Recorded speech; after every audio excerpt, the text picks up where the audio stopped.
দোলের দিন অরিজিৎ সিং দিলেন মাত্র একটা শর্ত মানলেই তাকে যেমন খুশি করে রং মাখানো যাবে। দোলের দিন রাস্তায় বেরিয়ে পড়েছেন অরিজিৎ, পাঞ্জাবি তো পরেছেন, কিন্তু যে আসছে রং দিয়ে যাচ্ছে পাঞ্জাবিতে গায়ে। না আছে বড় গাড়ির বাড়াবাড়ি, না আছে কোনো বডিগার্ড। আজ রং মাখার দিন।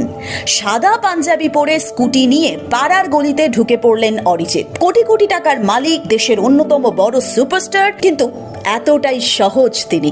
এই দৃশ্যটা সোশ্যাল মিডিয়ায় ভাইরাল হয়ে গেছে। কিন্তু সেই শর্তটা কি?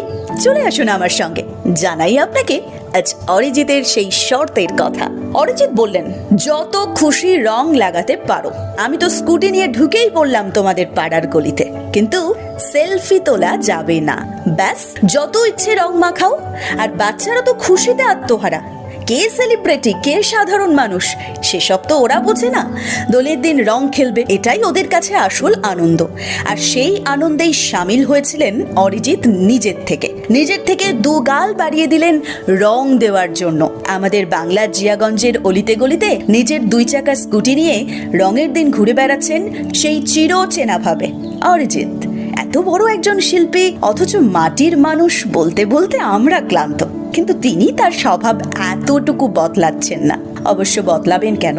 ভালো মানুষরা তো এরকমই হন। 2026 সালে এসে ভিডিওটা আবার ভাইরাল হয়েছে। দিনে দিনে ফ্যানের সংখ্যা বাড়ছে অরিজিতের। কিন্তু অরিজিৎ যত দিন যাচ্ছে ততই যেন মাটির মানুষ হচ্ছেন। খ্যাতি তাকে একটুও বদলাতে পারেনি। স্টেজে হাজার হাজার মানুষের সামনে গান গাওয়া শিল্পী পাড়ার গলিতে বাচ্চাদের সঙ্গে রং খেলছে। মানুষ দেখছে এক সাধারণ অরিজিৎকে। শেষে একটা কথা বলতেই হয়, তারকা হওয়া তো বড় কথা নয়, বড় কথা হলো বড় মনের মানুষ হওয়া। দোল মানে ভালোবাসা ভাগ করে নেওয়া, আর সেই ভালোবাসার রঙে নিজেকে রাঙিয়ে নিলেন অরিজিৎ। আপনাদের কি মনে হয়, এত বড় সুপারস্টার হয়ে এমন সহজ থাকা কি আর সহজ কথা? জানাতে ভুলবেন না কমেন্ট বক্সে। আর অবশ্যই সিনে টক বাংলা সাবস্ক্রাইব করে দিতে ভুলবেন না কিন্তু।